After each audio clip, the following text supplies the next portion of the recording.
Idinadaing ng ilang residente ang pagiging bahain pa rin ng barangay Viente Reales sa Valenzuela kahit nilagyan na ng pumping station at river wall.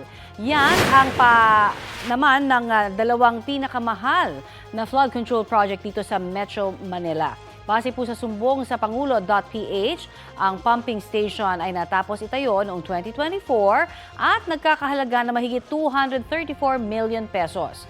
Naunang natapos ang river wall o road dike noong 2023 na nagkakahalaga naman ng halos 200 million pesos. Sa kabila niyan, tuloy ang pagbaha sa lugar. Dinipensahan ni Valenzuela Mayor Wes Gatchalian ang mga nasabing proyekto. Kiit niya, ang posibleng dahilan ng pagbaha ay mas mataas na talaga ang high tide sa ngayon at mas maraming ulan ang bumubuhos.